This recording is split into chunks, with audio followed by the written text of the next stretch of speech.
La observación de cometas, parte 1. Nos enfocaremos en esta lección sobre el tema de la técnica de observación para poder determinar el brillo y la magnitud visual de un cometa. Básicamente vamos a enfocarnos en el llamado M1, que es el brillo total de la coma o atmósfera del cometa. Luego veremos el tema del diámetro aparente del mismo y finalmente, con relación a la morfología, el aspecto o grado de condensación. En la astronomía observacional, normalmente nos encontramos con la determinación de brillos de objetos que son puntuales. Por ejemplo, las estrellas, los objetos estelares, son puntuales y requieren un tipo de formato o sistema de determinación de su brillo. Aquí, en el caso de los cometas, nos encontramos con la particularidad de que son objetos que son difusos, lo cual requiere de toda una técnica específica para este caso. Vamos a medir lo que llamamos coma, que es esa envoltura gaseosa que rodea el núcleo cometario y que se tratan de hielos, y polvo liberado en la sublimación producida por toda la radiación solar que recibe ese núcleo cometario. Cuando hablamos de radiación solar estamos hablando de partículas cargadas de viento solar, electrones, protones, partículas alfa, más la radiación electromagnética, sobre un cuerpo de compuestos gélidos. Es decir, gélidos se refiere al hecho de que se trata de hielos. En formatos de hielos de dos tipos, que son los cristalinos y los amorfos. Nosotros aquí en la Tierra estamos bastante acostumbrados a ver los hielos de tipo cristalino, no los amorfos.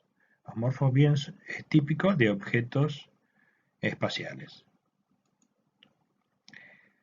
Hablamos de los componentes principales de agua, hielo seco, carbono, amoníaco, metano, hierro, magnesio, sodio, cianógeno y silicatos.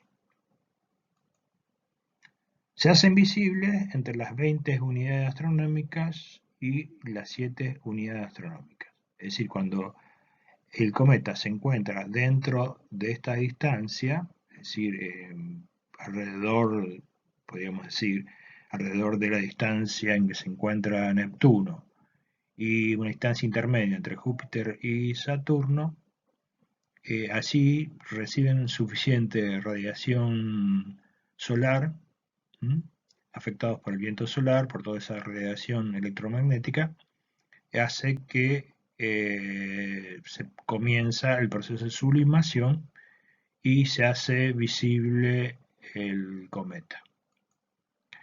Comienzan a sublimar, como un dato técnico, a unos 94 Kelvin, es una escala de temperatura, según el modelo termodinámico. Existen una serie de métodos de estimación visual del brillo de la coma. El valor medido de la coma o atmósfera cometaria la llamaremos M1.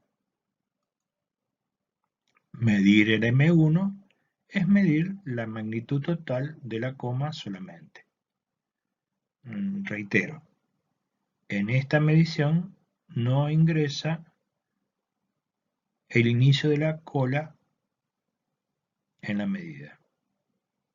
Todos sabemos que a veces nos encontramos con cometas que presentan una coma importante y una coma muy exigua. Sin embargo, hay casos de que su coma es prominente y el inicio de esa cola está metido un poquito dentro de la coma. Entonces tenemos que abstraer esa parte de la cola y no incluirla dentro del M1. Acá tenemos una secuencia de imágenes, de arriba a la izquierda, abajo a la derecha, que nos muestra el aspecto que presenta una coma.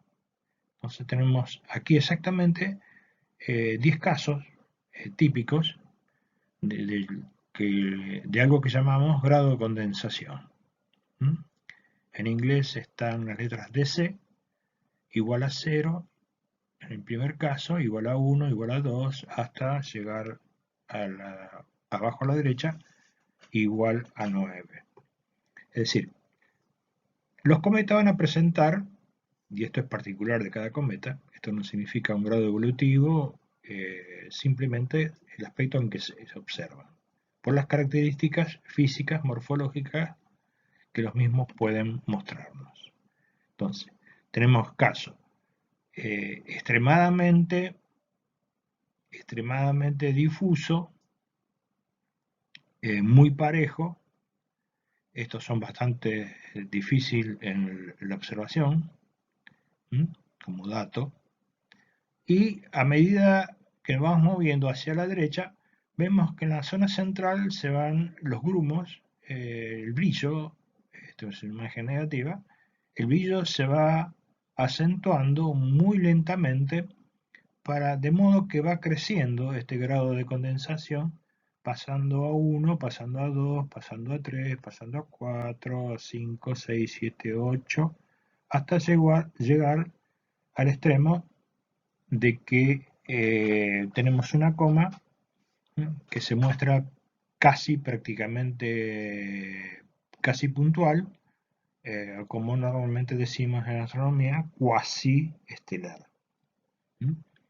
De modo que se va condensando en la zona central, por eso se llama esta parte, digamos que en el gráfico es un pequeño disco difuso oscuro, se llama condensación central, o pseudonúcleo, porque en realidad el núcleo nunca se ve, solamente en las naves espaciales cuando pasan en las proximidades a pocos cientos de kilómetros de la superficie de los núcleos cometarios, y va a ir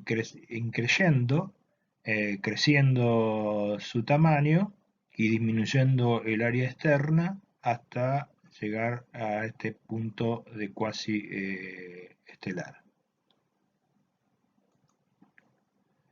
Así tenemos entonces lo que llamamos grado de condensación. Esto es importante porque es el primer paso, es el primer aspecto que debemos tener en cuenta. Quizás, digamos, tengamos alguna pequeña duda entre 2 grados de condensación. Es decir, uno dice, bueno, puede estar entre 3 o 4, los dos de arriba, los dos últimos de arriba, y bueno, podríamos interponer una posibilidad de que el grado de condensación sea un 3/4, que podemos después escribir como 3 barras, es decir, que estaría entre 3 y 4. No se utiliza un 3.5 o 3,5, sino simplemente un 3/4, quiere decir que el barra indica que está entre 3 y 4, o entre 7 y 8, si fuese 7/8. A partir de este grado de condensación que vamos a elegir, vamos a escoger, va a definir el método que vamos a utilizar.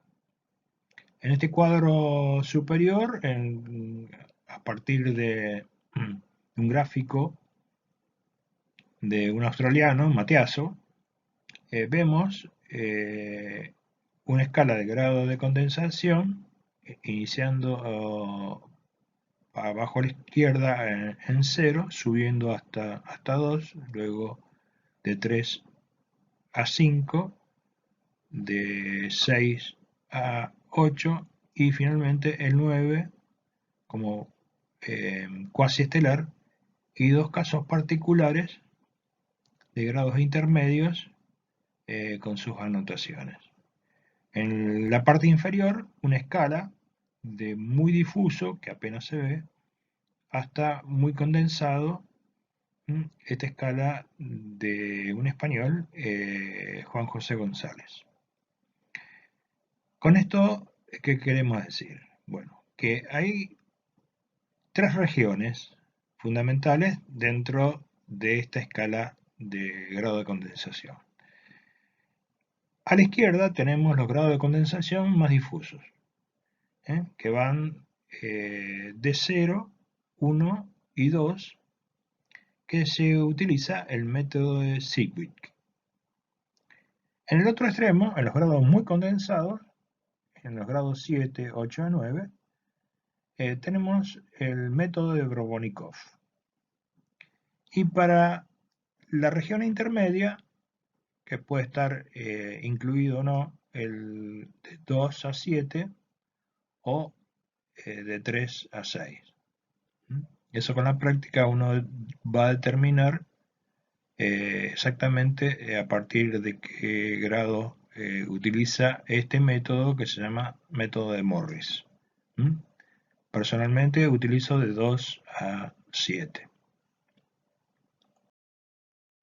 Definido el aspecto que nos muestra particularmente el cometa que estamos observando, vamos a requerir de estrellas de comparación para poder aplicar las técnicas específicas que hemos mencionado. Por lo cual, vamos a requerir de estrellas de brillo estable. Y estrellas que tengan no solamente un brillo estable, sino que estén dentro de un rango del tipo espectral o el índice de color, digamos, en el cual básicamente está en buena parte la luz que el cometa recibe del Sol. Por lo tanto, nos vamos a remitir básicamente a estrellas de tipo espectral G, del tipo solar, o bien cercano al espectro G, que podría ser estrella de tipo F. Entonces, no vamos a utilizar estrellas azules, pues son estrellas muy calientes, y ni tampoco vamos a utilizar, y menos, diría yo, estrellas de tipo de color rojo, o de tipo de espectro M. ¿Por qué? Porque normalmente las estrellas de tipo M, desde ya, por sus características, se tratan de estrellas variables. En su gran mayoría son gigantes o supergigantes rojas. Por lo tanto, son estrellas que están fluctuando en horas, en días o en meses. Por lo tanto, no tienen un brillo estable, por lo cual se hace tremendamente difícil y cometemos un grave error al querer utilizar estrellas de tipo rojo. En lo posible vamos a tratar de utilizar estrellas que estén dentro del mismo campo de visión del instrumento, sea a ojo libre, en el caso de estrellas de cometas muy brillantes, o bien de binoculares o pequeños o grandes telescopios. En el caso eventual de no encontrar ninguna estrella de un brillo más o menos parecido y brillo estable dentro del campo de observación, vamos a tener que movernos levemente o no a una gran distancia a veces, pero no es siempre eso, sino que muy probable que ahí moviéndonos un poco, buscando mantenernos a la misma altura sobre el horizonte, porque si no tendríamos que hacer un ajuste después, una reducción al cambiar la altura, bastante, si son 1, 2, 3, 4 grados no pasa nada, pero si tuvimos una variación de altura muy importante, 20-30 grados entre el cometa y la altura de la estrella, ahí tendríamos un pequeño problema. Se comparan pares de estrellas más brillantes o más débiles que el cometa. Es decir, en este procedimiento vamos a buscar una estrella más brillante y otra estrella menos brillante o más débil que la coma del cometa. La idea es encontrar no solamente un par de estrellas, sino que podamos encontrar otros pares de estrellas de comparación para que el resultado obtenido sea lo más bueno posible y tener la certificación o la seguridad de que hemos hecho el trabajo correctamente. Aquí lo importante es básicamente lograr la calidad, no la cantidad. Es decir, la exigencia en toda observación astronómica es lograr una buena calidad en los datos obtenidos a través de la observación. En este caso, como estamos haciendo observación visual, debemos ser más meticulosos, porque si hiciéramos fotografía, uno se encarga y toma todos los cuidados para obtener una buena fotografía, más todo el complemento de las imágenes necesarios para luego procesarla, después tranquilamente en el estudio podemos trabajar para sacar la lectura final de brillo que se llama fotometría. En este caso, como es algo visual y es en vivo y en directo, por eso debemos tomarnos el tiempo necesario para poder lograr ser eficientes en la obtención de la medida, tener la seguridad, la plena seguridad de que no hemos cometido ningún error en este tipo de mediciones. Y obviamente hacer la anotación correspondiente en algún lugar seguro, en un formato seguro.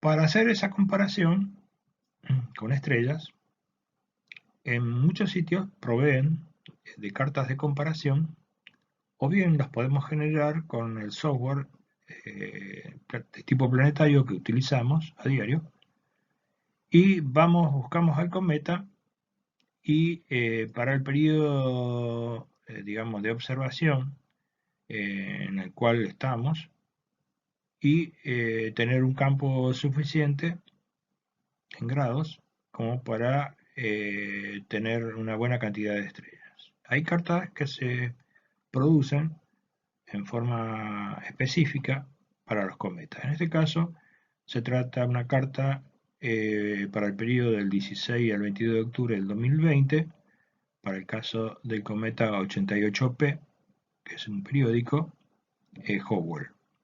Y el campo de visión es 4,5 o 4.5 por 6 grados. En este caso son estrellas del catálogo de Tycho, en la versión un poquito más vieja, TK es la clave del catálogo, y tenemos estrellas de referencia hasta magnitud 12.5. ¿Qué pasa? Este cometa actualmente está con un brillo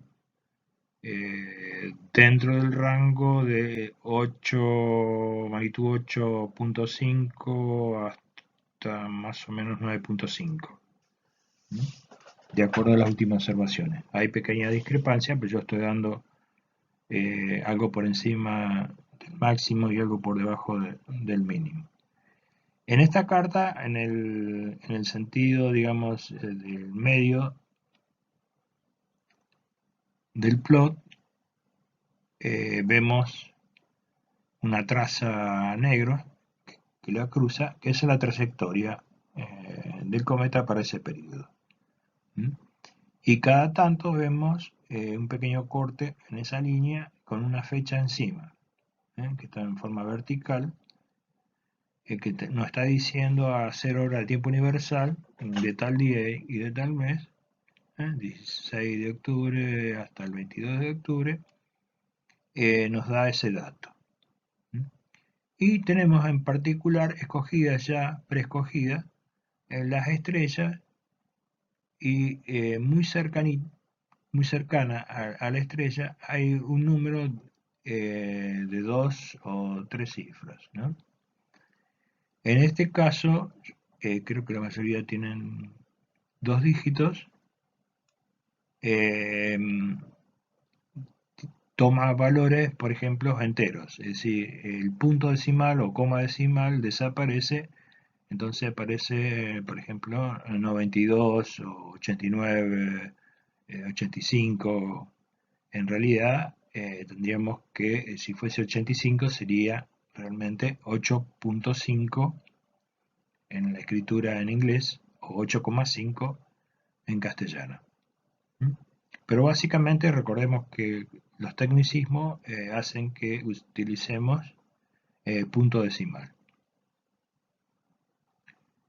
Por lo tanto, si tuviéramos el cometa en alguno de estas, digamos, puntos sobre la línea, tendríamos estas estrellas que nos servirían de comparación.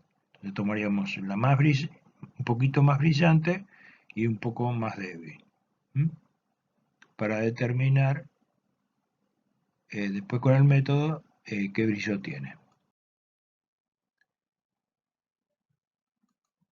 Consiste fundamentalmente en que el observador debe memorizar la imagen del cometa. Y a continuación se dirija a la estrella más brillante que tenga en el campo, o en el campo cercano, para hacer la primera determinación. Y luego dirigirnos a la estrella más débil.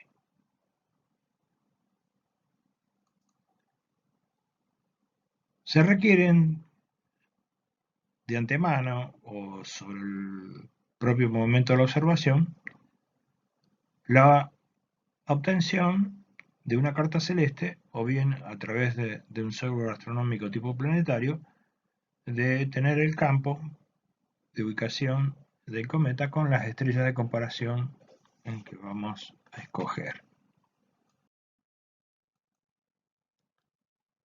Cuando el cometa sea suficientemente brillante, podrá efectuarse en algunos casos visualmente, pero lo más frecuente de que no se observe a simple vista, sino que debamos utilizar instrumentos ópticos como son los binoculares o también llamados prismáticos. Y también está la posibilidad de utilizar pequeños telescopios refractores o reflectores de poca abertura y de gran campo y de bajo aumento. En todos los casos siempre es aconsejable utilizar el instrumento más pequeño que se disponga y que sea capaz de mostrar claramente el cometa. ¿Por qué esto que menciono? Porque muchas veces podemos tener un telescopio grande de 30 o 40 centímetros y si el cometa no es débil, si se trata de la observación de un cometa relativamente más brillante, de magnitudes, digamos, de 10, 9, 8, 7, 6, 5, es decir, relativamente brillantes, debemos utilizar instrumentos, digamos, que tengan una abertura menor de modo que el cometa se vea mucho más concentrado. Se logra integrar más luz de la coma al reducir ese diámetro aparente, al menor aumento y menor potencia instrumental y menor capacidad de acumular luz por su menor abertura, genera un efecto de concentración. Es decir, ¿qué pasaría? Uno se pregunta, bueno, pero si uso un 40 centímetros es mejor porque lo veo más grande, lo veo más detallado, me resulta más fácil compararlo con estrellas, me resulta más fácil medirlo su diámetro. Bueno, sí, evidentemente siempre que un instrumento de mayor abertura nos permite ver mucho más detalle, aunque se pierdan algunos otros. Ya que se trata de un objeto difuso. También ocurre lo siguiente, de que la observación de un cometa relativamente brillante con un instrumento muy grande, lo que va a producir es un error de subestimación. Vamos a subvalorar el brillo calculado si lo comparamos con un instrumento de menor potencia, como puede ser un binocular grande o intermedio. Entonces, es muy probable, por ejemplo, por decir una cifra, de que a través de un binocular, que es 10 por 50, observemos y midamos el M1, mejor en magnitud 8.0, y utilizando un binocular grande, de gran potencia, un 20 por 100, lo midamos con 8.2 y se lo medimos con un 40 centímetros, a lo mejor el resultado final nos da 8,5 o 8,6. Es decir, al comparar esos resultados, notamos que con instrumentos cada vez más chicos es como que lo vemos más luminosos. Si bien la técnica es la misma para la medición, el resultado arrojado no es exactamente el mismo. Está la posibilidad de, bueno, hay una forma de hacer una reducción de instrumentos grandes para llevarlo a una abertura estándar teórica para poder ajustar esos valores, pero normalmente esa técnica no suele usarse. Entonces, el aficionado generalmente trata de observar con lo que tiene. Pero bueno, el caso es que desde el punto de vista de la enseñanza debemos resaltar estas cuestiones de que debemos utilizar el instrumento más pequeño posible. Por eso que algunos observadores que tienen posibilidades tienen una buena dotación de pequeños instrumentos hasta grandes instrumentos, por el cual permite medir un gran rango y ajustar de acuerdo al brillo de observación en ese momento del cometa, el instrumento o un par de instrumentos por el cual va a programar la observación. Métodos de estima de la magnitud global.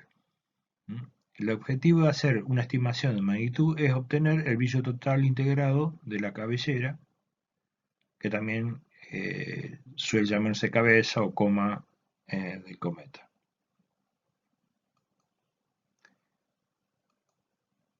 Esto se logra comparando estrellas desenfocadas de magnitud conocida con la coma del cometa. Aquí vamos a desarrollar un breve resumen de los diferentes métodos. El método de Brovnikov, también llamado out-out, fuera, tanto el cometa como las estrellas de comparación son puestas fuera de foco. Repito, tanto el cometa como la estrella de comparación o las estrellas de comparación, son puestas fuera de foco. Es bastante fácil de realizar y trabaja bien para objetos muy condensados. Es decir, para objetos de grado de condensación, como vemos en la parte superior, esa tirilla de fondo negro con las estrellas, con las comas color verdoso, grados de condensación o DC, en el término técnico en inglés, entre 7 o 9.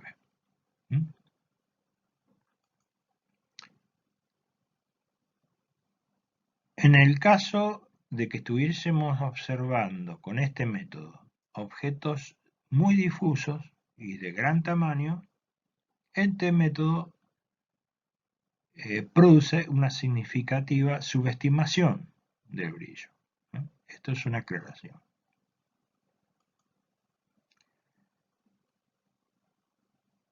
Punto 1 del método de Boronikov. Desenfocar el ocular del telescopio hasta producir una imagen de un tamaño aparente similar entre la parte visible del cometa y las estrellas de comparación. En todo instrumental vamos a tener un determinado límite. La coma del cometa va a alcanzar una cierta extensión. Al desenfocarse, obviamente, ya si bien es un objeto difuso, al desenfocarse va a generar un diámetro mayor y por lo tanto los límites que al principio más o menos podrían ser definidos, como que empiezan un poco a perderse. Va a costar un poquito ahí. Pero ese es el método y lo vamos a comparar justamente con estrellas que estén también desenfocadas en principio. Miramos una estrella más brillante que el cometa, seguidamente miramos al cometa y después pasamos a observar una estrella más débil que el cometa. Siempre ambas cosas desenfocadas. Comparar así la magnitud de la estrella con la estima del cometa y evaluar esta por interpolación. Evaluando la posición en la que está la magnitud del cometa entre las dos estrellas de comparación y dividiendo la diferencia de la magnitud entre las dos estrellas en 10 partes. Esta es una cuestión absolutamente arbitraria y aquí debajo hay una imagen fotográfica, ya que no podemos mostrarlo a través de telescopio o de binocular, es toda estrella de comparación, una más brillante y una más débil que el cometa. Y entre ellas dos, estas dos estrellas de comparación, vamos a subdividir ese brillo, esta diferencia de brillo, mejor dicho, esta diferencia de brillo en 10 partes. Esta es una cuestión totalmente arbitraria. Y vamos a situar en qué punto, digamos, en qué punto está exactamente la coma desenfocada del cometa. Podríamos decir, está en la mitad, podríamos decir, está más cerca de muy cerca de la más brillante o está muy cerca de la menos brillante. Entonces poder situar en la escala esa, que sería 1, 2, 3, 4, 5, 6, 7, 8, 9, eventualmente podría estar exactamente en la más brillante, entonces coincidiría la magnitud del cometa con la magnitud de la estrella de comparación más brillante. Si estuviera exactamente, coincidiría con la más débil de la escogida, diríamos entonces que tiene la misma magnitud. Pero si tiene un valor intermedio, podemos calcular en esa escala, interpolar y decir, bueno, estaría en este punto en particular. Entonces, luego podemos hacer la reducción de los valores reales de la más brillante a la menos brillante, lo dividimos en 10 secciones y una décima por, digamos, una fracción de magnitud por cada punto y determinaríamos el valor exacto que tiene la coma del cometa en función de estas dos estrellas de referencia. Pasamos al método de Sedgwick, también llamado in-out. Esto nos está indicando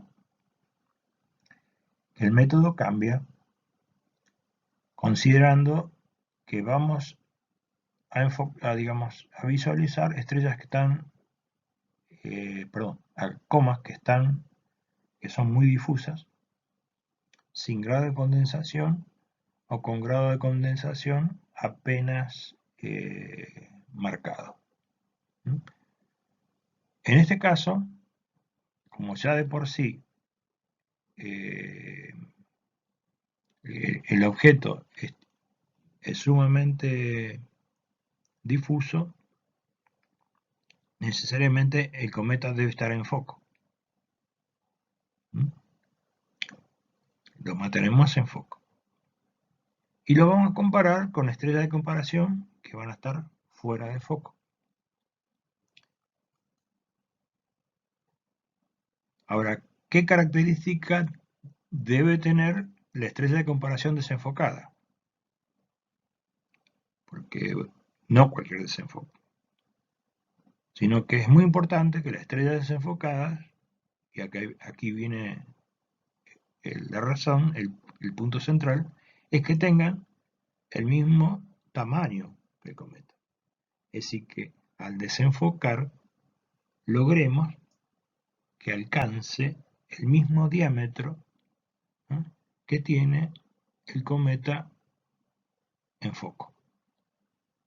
Sí, el cometa en foco tiene un diámetro aparente. Y la estrella desenfocada la vamos a desenfocar al grado tal que alcance el mismo diámetro. Dos diámetros iguales. Entonces, de esa manera vamos a encargar la estrella más brillante y luego la estrella más débil.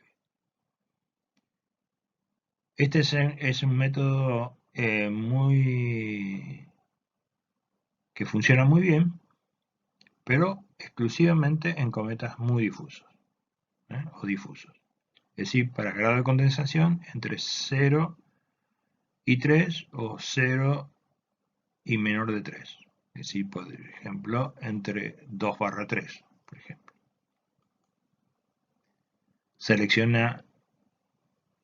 selecciona dos estrellas como mínimo, una más brillante y otra más débil.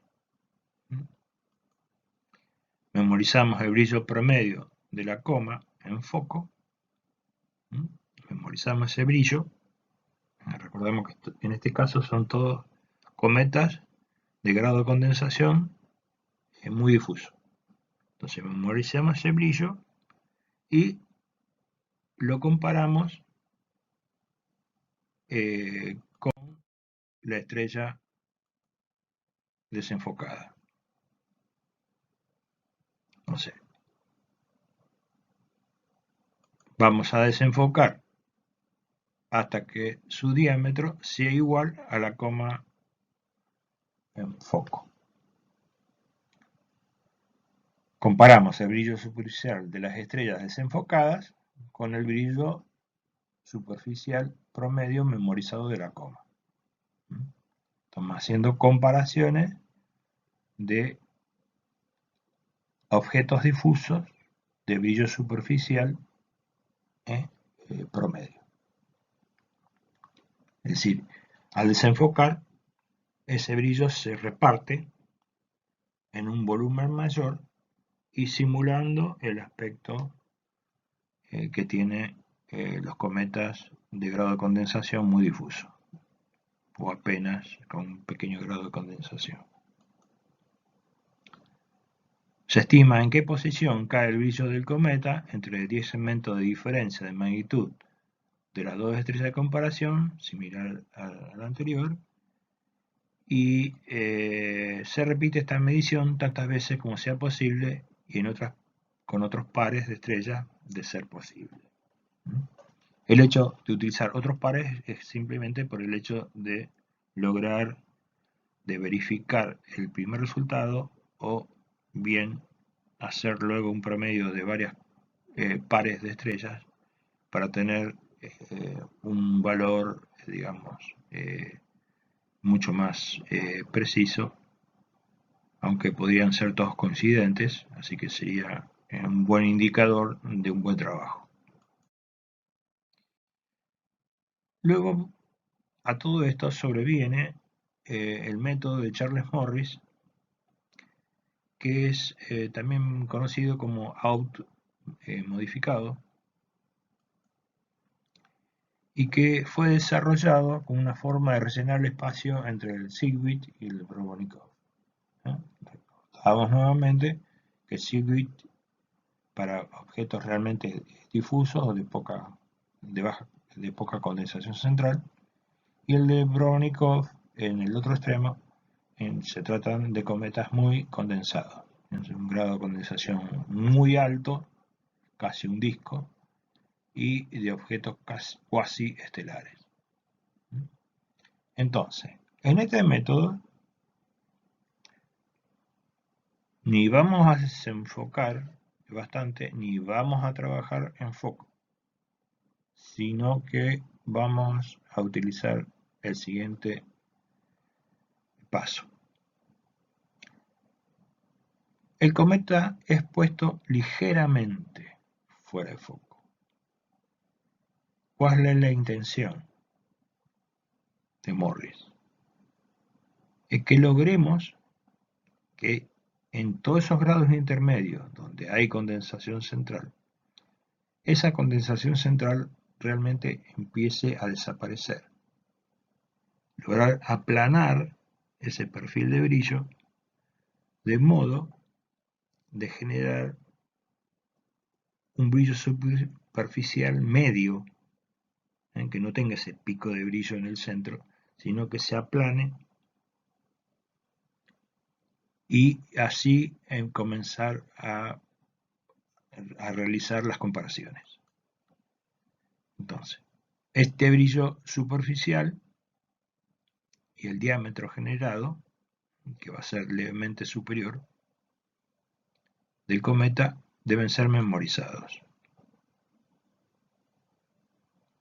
Entonces, luego las estrellas de comparación son desenfocadas hasta que tengan el mismo diámetro que el cometa ligeramente fuera de foco, que será un poco mayor al diámetro en foco.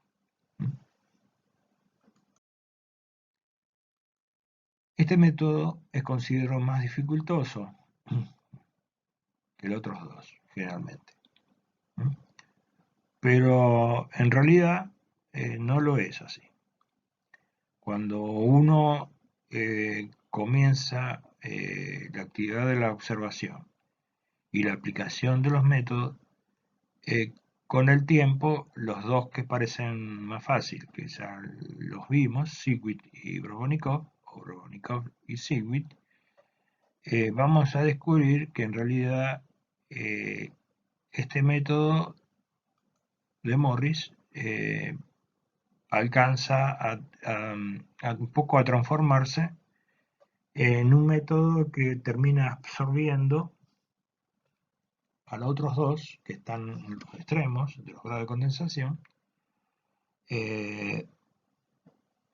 por las características técnicas que presenta. Por el hecho básico de que logra aplanar y promediar el brillo superficial. Es un procedimiento que es mucho más científico que los otros métodos. Es decir, el gran tema de los objetos difusos es lograr de algún modo, a través de una técnica, el de promediar. Si estuviéramos viendo una galaxia, si estuviéramos una nebulosa, tenemos un gravísimo problema, porque hay zonas más brillantes y zonas menos brillantes. Entonces, ¿cómo hacer para integrar todo eso y lograr la determinación de un brillo? Entonces, lógicamente, que de algún modo, algún recurso técnico debemos generar para que lograr aplanar, de algún modo sumar y restar las diferencias y lograr tener un valor promedio representativo del conjunto, de todo el brillo. Finalmente, bueno, este método puede llegar a transformarse en un solo método integrador y llegan en algunos comentarios técnicos, dicen que es un caso, digamos, que los otros dos métodos son un caso particular del método de Morris, pero yo sugeriría de mantenernos y utilizar, como en la descripción a través del curso, de utilizar los tres métodos en las tres regiones de los grados de condensación. El diámetro, continuamos utilizando este método de Morris, el diámetro de la coma moderadamente desenfocado se iguala con el diámetro de una estrella desenfocada. Este método es válido entonces para cometas entre grado de condensación 3 y 7 en términos generales, y el procedimiento es así. En punto 1 se desenfoca primero la coma del cometa hasta obtener una superficie uniformemente iluminada. Memorizamos la imagen anterior, es decir, el cometa levemente desenfocado hasta que sea una superficie uniforme. Luego igualamos el diámetro del cometa con el de la estrella desenfocada. Para lograr esto, las estrellas deben estar más desenfocadas que el cometa. Es decir, en el punto 3, ¿qué es lo que hacemos? Una vez que tenemos memorizado el cometa levemente desenfocado para que se torne una superficie uniforme, y vamos a desenfocar las estrellas de comparación hasta que alcancemos esos diámetros aparentes que tengan exactamente las mismas dimensiones que la de la coma levemente desenfocada. Tenemos también como recurso el poder hacer esta escalita. Comparando el brillo superficial de las estrellas desenfocadas con el brillo del cometa memorizado, podemos estimar la magnitud, como en los métodos anteriores, en segmentos de brillo entre dos estrellas, una más brillante y otra más débil que la coma, a través, obviamente, de este ejemplo. Repetir la medida con otras estrellas. Bien, aquí tenemos, a falta de pan, buenas son las tortas. Como en realidad deberíamos hacer una observación visual, el único camino que me queda para mostrarles es haber tomado una fotografía de un cometa que justamente está en el centro de la imagen. Ahí lo está apuntando la flechita en gris. La primera es una toma en foco. Disculpen, pero hay un pequeño leve desplazamiento, muy chiquito, están algo elongadas las estrellas. Se ve que ese día no anduvo bien el telescopio, tan bien como se esperaba. Pero lo importante es que tenemos un campo donde tenemos el cometa justo en el centro de la tira, de la primera tira, y todas las estrellas del campo. Acá a la derecha hay un recorte de esa zona puesta dentro de un recuadro en rojo, para después pegar ese recuadro, por ejemplo, entre dos pares en levemente desenfocado, que es la segunda tira, ponerlo en el caso de la tercera tira digamos, en un estado más desenfocado. Es como si estuviéramos desenfocando con el ocular del binocular y con el ocular del telescopio, poniéndolo al lado de dos estrellas, una más brillante y una menos brillante. Puse en dos pares, elegí dos pares, y en la cuarta tira, mayor desenfoque, podríamos seguir un gradiente de mucho más desenfoque, para decir, bueno, está más cercano, en algunos casos, abajo a la derecha, el último, digamos, lo puse comparándolo con una estrella muchísimo más brillante. Hay otras pares que están mucho más cercanas. Pero eventualmente, si no estuviese el par del centro de la tira, podríamos obligadamente a lo mejor utilizar una estrella bastante más brillante y uno que es apenas más débil. Hay que ver qué es lo que nos encontramos en ese momento en el campo. Simplemente es un ejemplo, ya que no podemos hacer una observación directa y real a través de esta imagen fotográfica. El paso siguiente, ya determinada la magnitud de la coma o el M1, vamos a buscar de determinar el diámetro de la coma. Ese diámetro está expresado en segundos de arco o eventualmente en minutos de arco. Normalmente la coma tiene una forma. Vista en la imagen es una forma circular, en realidad es una esfera.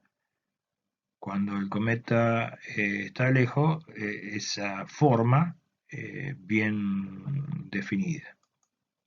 Claramente como una esfera o eventualmente en el plano vista como un círculo.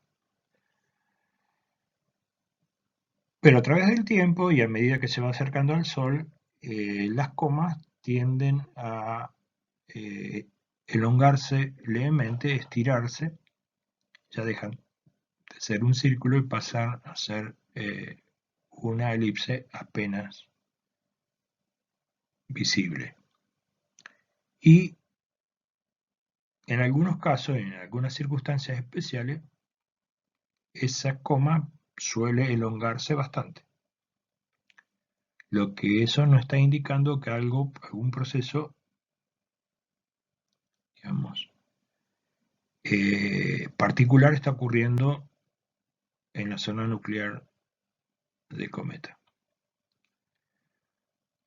Hay un detalle muy importante, que el diámetro de la coma, a medida que se va acercando al Sol, va creciendo. ¿Por qué? Porque va aumentando la tasa de producción de gases y polvo, por lo tanto el grado de sublimación va aumentando y va alimentando a la coma, que va creciendo en extensión, pero llega un momento que la presión de radiación solar choca y empuja y envuelve, hace como una envoltura de toda la coma, y a cierta distancia del Sol, ya cuando están, digamos, a distancias menores a una unidad astronómica, comienza a reducirse su volumen, porque la presión solar cada vez va en mayor aumento y por lo tanto va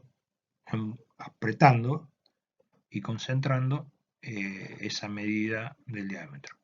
Es decir, desde un comienzo de apenas una cosa muy chiquita en volumen, va creciendo hasta que llega a un punto máximo, y de ese punto máximo, a medida que se va acercando cada vez más al Sol, se va reduciendo para luego, a medida que va saliendo, luego el perihelio, y a medida que se aleja, va aumentando hasta que llega a un punto tal que desaparece. En todo ese proceso de ida y vuelta, el diámetro de la coma obviamente que va cambiando.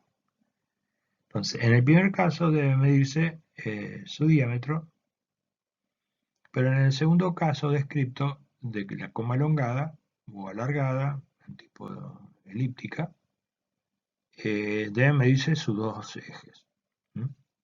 Es decir, en una esfera o en un círculo, cuando medimos de un extremo al otro, por más que midamos en todos los sentidos, siempre nos va a dar lo mismo, o la variación extremadamente chica que no tiene importancia. En cambio, cuando es la coma elongada, obviamente vamos a tener dos ejes. Un elipse tiene dos ejes, un eje mayor y un eje menor. Por lo tanto, vamos a decir, bueno, tiene, por ejemplo, tiene 1,2 arcominutos por 1,6 arcominutos. Es importante porque muchas veces hay reportes que no expresan de que la coma se ve elongada o lo expresan en palabras. En los comentarios dice coma elongada, algo elongada, pero no expresan en valores. Lo importante es que al definir el diámetro, cuando uno pone diámetro punto igual 1.2 arcominutos, ponga, en caso de ser elongada, 1.2 por 1.5 o 1.6 arcominutos. Entonces, ahí queda expresado claramente la medida de lo que vemos en la observación. La medida se hace mediante estimación comparando a través del telescopio el tamaño de la coma, con las separaciones entre dos estrellas que deberán estar identificadas sobre la carta celeste. Es decir, vamos a tomar el diámetro del cometa visualmente, memorizarlo y compararlo con la separación entre dos estrellas. Puede ser que encontremos dos estrellas que tengan exactamente la misma separación que ese diámetro, o bien que sean el doble o que sean la mitad de ese diámetro, y por lo cual podemos recurrir a hacer una primera estima, aunque pueda contener un pequeño error. Sin embargo, está la posibilidad de utilizar la separación entre dos estrellas y a través de las coordenadas de las ambas estrellas, por una ecuación, poder calcular la distancia teniendo la ascensión recta y la declinación. Podemos, de una estrella y de la otra estrella, podemos sacar la separación real. Pero también podemos utilizar en un software o en un atlas, pero particularmente en los software, hay herramientas para decir, bueno, hago un clic sobre la estrella esta y extiendo y cierro el clic en la otra estrella y me indica la distancia y el ángulo de posición. Entonces, me permite medir distancias entre dos objetos estelares, lo cual nos facilita decir, bueno, es entre dos estrellas o entre una estrella y cercana a otra la distancia. Entonces, de algún modo nos vamos a ingeniar para determinar ese grado de, digamos, el valor del ángulo dado en segundos, si son muy chiquitos las comas del cometa, o lo normal en arcominutos para los cometas estándares, salvo de contar con un micrómetro, un ocular micrómetro que permite hacer mediciones justamente de este tipo. Aquí tenemos un caso donde tenemos la imagen anterior seleccionada bajo el recuadro rojo de coma del cometa y los arrimé a pares de estrellas arriba, con dos pares de estrellas que están por debajo, para tratar de decir, bueno, los límites de la coma del cometa proyectados sobre estas dos estrellas nos da tal valor, tal separación. O en el caso del ejemplo de la derecha, levemente arriba a su derecha hay dos pares de estrellas, una más brillante y una menos brillante, que tienen una separación que podemos decir, bueno, está dentro de esta distancia. Entonces, más o menos, si tenemos una herramienta mejor, obviamente la aplicamos. Bien, hasta aquí todo lo que es referente justamente a la primera etapa de la medición y la parte más importante, en realidad. Esta parte 1 involucra toda la parte, digamos, vital de la información de lo que tiene que ver con la observación de las comas, donde vimos cómo se obtiene el brillo de la coma del cometa, llamado M1, cómo podemos medir el grado de condensación y cómo medir el diámetro aparente de la misma. Nos vemos en la próxima charla, en la cual vamos a ver en detalle cómo medimos las colas de los cometas. Será hasta la próxima.